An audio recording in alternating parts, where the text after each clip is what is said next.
Back cast, you have only speed, so quicker on the back cast. And then the forward cast is that screen door handle power snap. The angle matters. If you want to cast a short cast, take your thumb up to your forehead and finish the cast at your chin level. Forehead to chin, forehead to chin. And the other big help would be if you put your hand under your elbow and take that elbow off on the back cast and put it back on the forward cast. These are the little details that make false casting as beautiful to see and feel as you want it to be.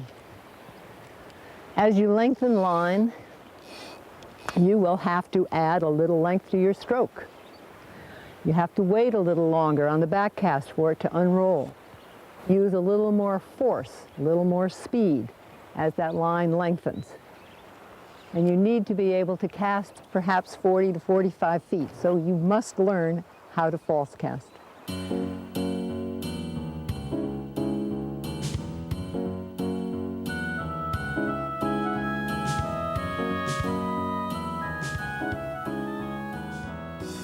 No matter how much explaining I do while I'm casting, it all moves too fast for you to do any analyzing.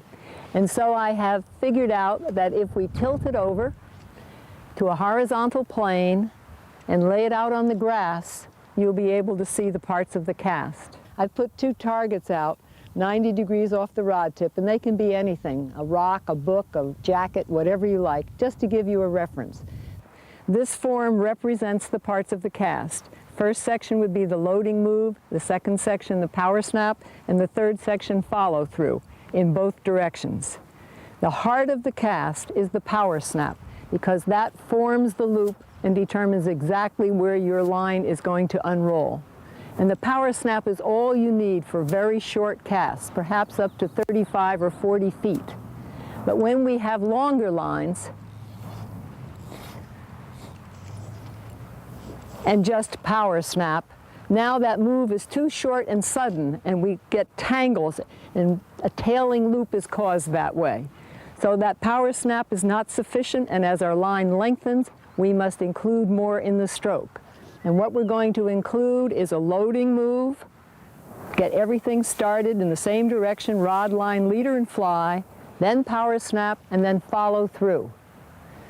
Follow through in this direction is loading move here, in the back direction. Loading move, power snap, follow through. By the way, we call follow through backward drift, and you've never done it, so it's a new idea, but this is the way to find it. Load, snap, follow through, load, snap, drift. Once you can see those parts and do it slowly, it will help your understanding. This is a tailing loop. Instead of an open-ended unrolling loop, the top level collapses and the loop closes, creating a tail. This is the way the knots that are formed in your leader that we blame on the wind come about. And the primary cause of a tailing loop is lack of a loading move. Let me show you. In a good cast, we begin with a loading move, getting rod, line, leader, and fly in motion before the power snap and follow through. On the tailing loop, we eliminate that loading move and just snap. And then we get something that could be as dreadful as that. And the line comes under the rod tip and catches and creates that nice knot. So remember, the first move is the important one.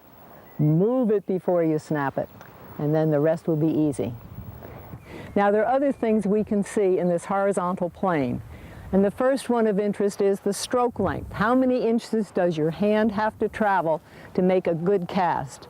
These targets are 90 degrees off the rod tip, and that is a 180-degree line, and your best casts are made within those parameters. So if your stroke length is correct, the fly will go to the target.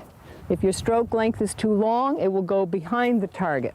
If it's too short, it will go ahead of the target. So it's very easy for you to figure that out. You just watch it in both directions and adjust your hand stroke accordingly.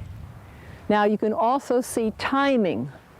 Timing is a thing of feeling, but now you can see it. Just watch forward and backward cast. And as that line unrolls, and the leader starts to unroll, start the next stroke. Because the line has weight, and if you wait till everything unrolls, it will fall apart on you and you'll lose the nice feeling of casting. So watch it, then close your eyes and feel it. The third thing you can learn is line speed. The stroke is an acceleration to a stop. If you don't accelerate enough, you don't get the loop unrolling fully, and so you're in trouble. Or if you accelerate too hard, you get something like this. When it's perfect, the loop will unroll without falling dramatically, and you can tell by looking at it. The fourth thing you can learn is how much power to apply. Lots of people think that casting is all about power, and it's not. It's about speed. There are a lot of beginning casters who think this is a matter of strength, and they punch it, and you get all kinds of ripples in your line. And so use less strength and more speed, and make it smooth, and enjoy it. Four things: stroke length, timing, line speed, and power. And then take this cast up to a vertical position and try to incorporate that follow-through backward, that drift move. After the backcast power snap, follow it up. You'll find it becomes rotary. Your elbow goes around in a little circle. And now look at that loop. See if it's going to your target. There is so much you can learn by casting in the horizontal plane on grass in slow motion.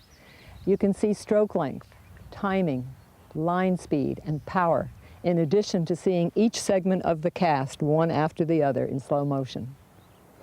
This is the best tool I can give you in terms of self-analysis so that you can figure out what makes a cast work. I hope you'll use it.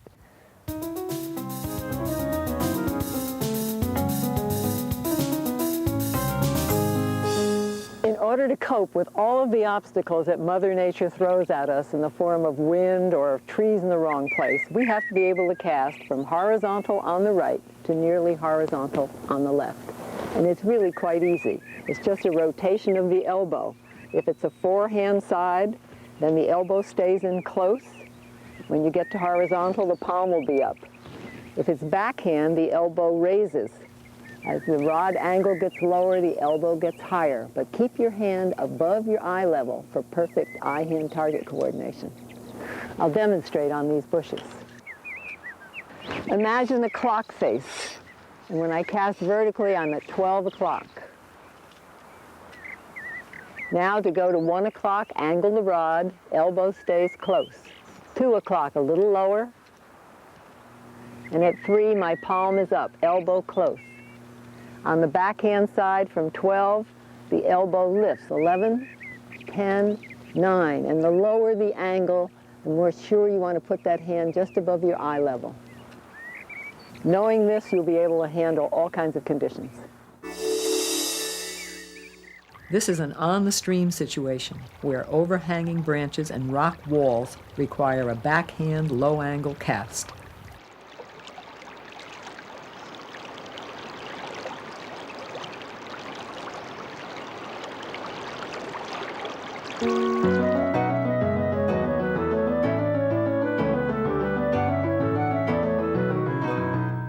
I want to talk to you about changing direction, and I'll do it first with the rod butt so I can do it slowly. When you put a fly on moving water, it doesn't stay there. It goes downstream or across the current. And now to present again, you must change direction, and the easiest way is to pick up the line and false cast your way back to that first position. But as we get better at casting, we don't want to waste all that time with the fly in the air, and so we use another technique to make it easier. We change position between the back cast and the forward cast. We end the stroke. While the line unrolls, we reposition our hand and put it down again. So it's a rotation. The elbow goes out, the hand goes across, or back cast, the elbow comes in and the hand goes across. We're doing this repositioning while the line is unrolling, and I call that drift time. And now with the rod. Drift is follow through backward. We end the stroke, and reposition our hand during the time the line unrolls. Stroke, reposition, stroke. We can use that same time, that drift time, to reposition sideward for a change of direction. Stroke, reposition, stroke. Stroke, reposition, stroke. We can go from a high angle to a low one and put that line under an overhanging branch. The drift move is a smooth move, its body and its arm, and it gives a sense of completeness to the cast. We can drift sideward to change direction and move the hand sideward between strokes while that line is unrolling. So that drift move gives us the opportunity to do wonderful things, and it feels just great. There is never a dull moment, there's never a dead moment in the cast when you use drift. It's wonderful.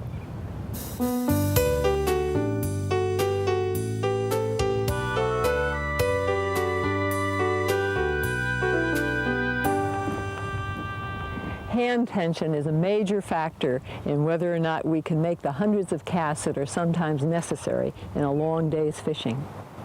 If you have a death clutch on that handle and never relax, you're going to end up with a very sore hand and sore arm muscles. We need to use that tension precisely, and we need to rest on every single stroke, and we rest while the line is unrolling. I think I can show it to you best with a sponge, dampened. The loading move would be an expanded sponge, and on the power snap we contract it, and while the line is unrolling in the drift mood, it's expanded and we rest. On the forward cast, expanded. On the power snap, which is like the screen door handle, compressed and follow through. So it's loading move, snap, follow, load, snap, follow. So we only use tension on the power snap, and the rest of the time we are not fighting it. I'll put it next to the rod. See if you can see that. Loading move, a power snap, follow through, load, power snap, follow through. Load, power snap, follow through, load, power snap, follow through. In this way, you'll be able to make those hundreds of casts in a day and enjoy every one of them.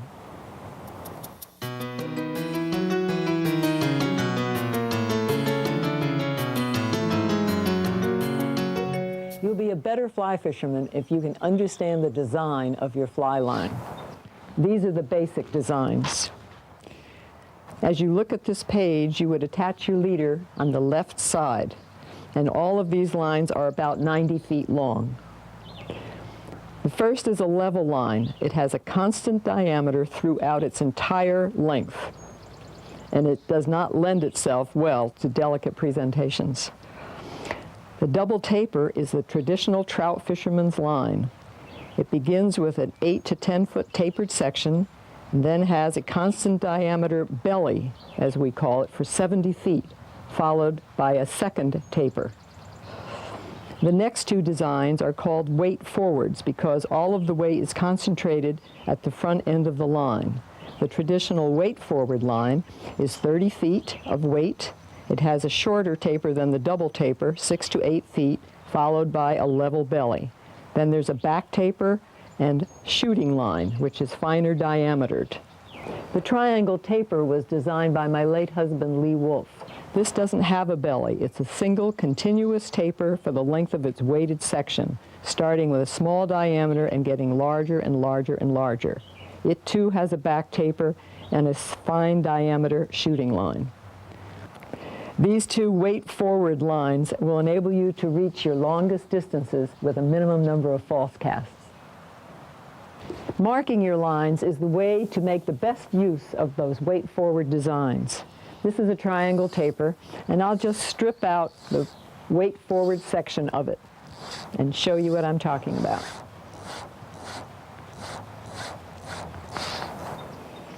Here it's easy to see where the weighted section ends. It's very thick, and the shooting line is much thinner. The diameters are dramatically different.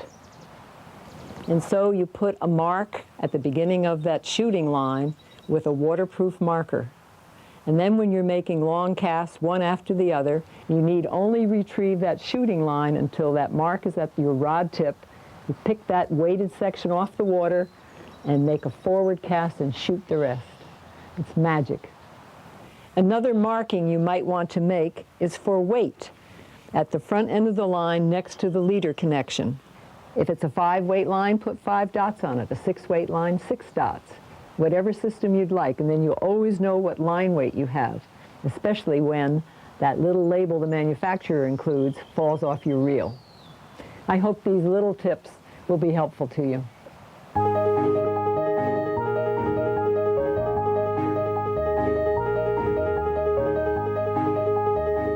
Shooting line is somewhat magical. It enables you to carry X number of feet of line in the air, but make a presentation that's a lot farther. And when you can shoot line, you can begin your fishing with the fly in your hand, start to false cast, and on every back cast, pull line off the reel. Then you release it on the forward cast, extending its length. As you get more line out, your stroke lengthens, your pull lengthens, your timing slows down until you have reached that fishable area. Now this brings up the subject of the line hand. It has duties. It has certain things it has to do. It has to service the rod hand. When your line is out, this line hand should put line under the middle finger of the rod and retrieve from behind that finger. When it has retrieved all you want, it reaches up, takes line from the finger and separates the two so that you are not going to get this line wrapped around that rod. Both hands have to move together in unison, parallel. The line hand can be a little lower than the rod hand, but it needs to move so that the rod is not sliding up and down on the line as it would if you kept it still. You want that feeling of complete weight, know exactly what you're casting. You also have to keep that line away from the rod or away from your vest, and so you need to be able to have a space as if you could put your head through it. That's a good safe space. And so now when we're going to shoot line, we shoot after the forward power snap. There's the power snap. Power snap. And you can see this easily by looking up in the air, and after the power snap you'll see line ahead of the rod tip. Snap. Snap, see the line. There it is. Let me show you on the water. Remember that you're going to look for the line ahead of the rod, which happens after the power snap. The stroke is finished, and then you release. It's very likely that you won't do this perfectly the first few times, and what you will do is release the line at the same time you snap, and then you get this sort of thing where it doesn't go anywhere, it wraps around the rod, and the line doesn't project. So after you do that a few times, then just hold on to that line a little longer until you see that ahead, and then release it. And it will work. Another way to practice shooting line is just by false casting and using your line hand as a control. On every back cast, you pinch the line. On every forward cast, you release it. Pinch, release. Pinch, release. And this is also a way you can control your accuracy. If you're going to shoot line and you see you want to stop it, you can also pinch it off with that line hand. Timing changes when we shoot line. If we are not shooting line, the timing is very even.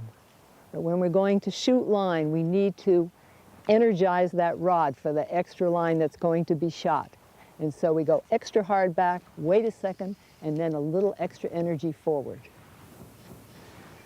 Bringing it back with more force on the back cast does not mean bringing it back farther. It just means coming up almost against the wall, extra hard. And then that line will unroll completely and pull back on the rod tip, and that's sort of a preloading. It has your rod already bending so that when you come forward, you get a lot more energy out of the rod. One more time on the timing. Even, even, harder, wait longer, drive it. I think you can see now why I said that shooting line is a magical technique.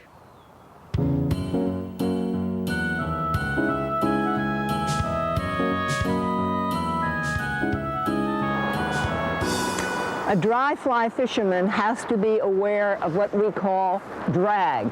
Drag is the motion that makes that fly look as if it's a water skier instead of a free floating insect. And it's caused by the currents that work on the line and leader. And so we need to affect that by doing what we call a reach cast, which will put the rod and the upper part of the line upstream of the fly so that the fly drifts down first and gives you a longer float before any drag can affect it. The way we do it is to make our power snap where we want this to go for accuracy, and then during follow-through time, we're going to change our position. So you need to find out where follow-through time is. Power snap, follow-through. Now I'm going to go power snap. During follow-through, I move the rod upstream with the line. There's one other factor. If I just cast and don't shoot any line or slip any line, I will shorten my cast. So after I do the power snap, I release the line hand and the fly will go where I want it and be accurate. Now, because the river is running from my left to my right, I reach upstream across my body. If the river were running in the other direction, then I would reach out like that. Once you have practiced this and understand it and just know you can do it, you're going to have longer, drag-free floats in all of your dry fly fishing.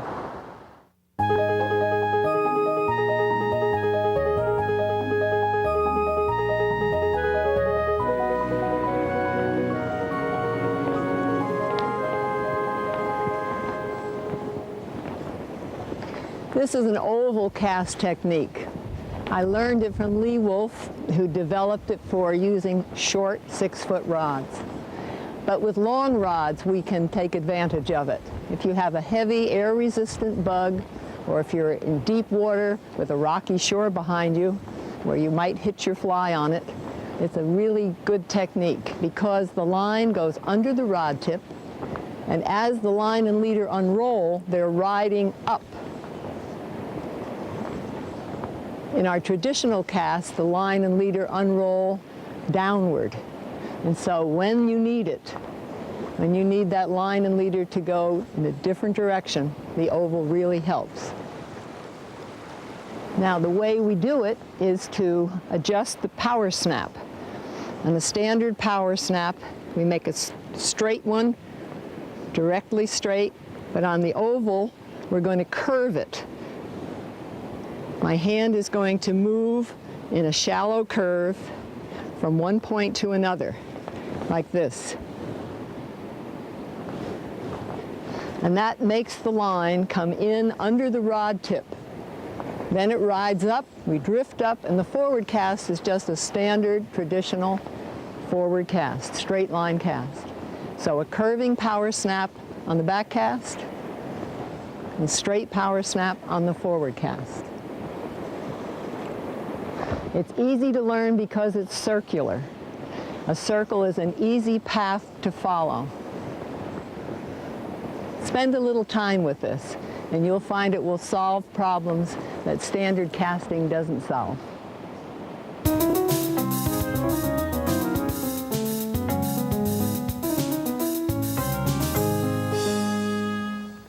Wind can do crazy things to your fly line and be very scary. I can remember when I was very much afraid of it, but over the years I've learned that there are ways you can counteract it.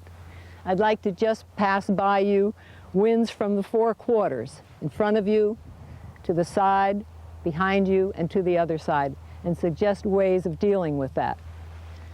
Headwinds are going to disturb the water surface, so you don't need to present delicately, you just need to drive it down to get that fly on the water.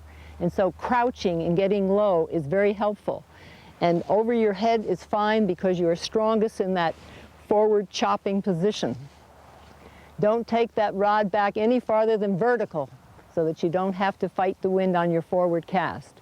There's a cushion of air under a headwind, and so you can also use a horizontal cast to get under it, some angle lower than vertical. So you have a few options there. Now, the wind is coming this way, but now I'm going to turn and let you see the effect it will have on me on my casting side.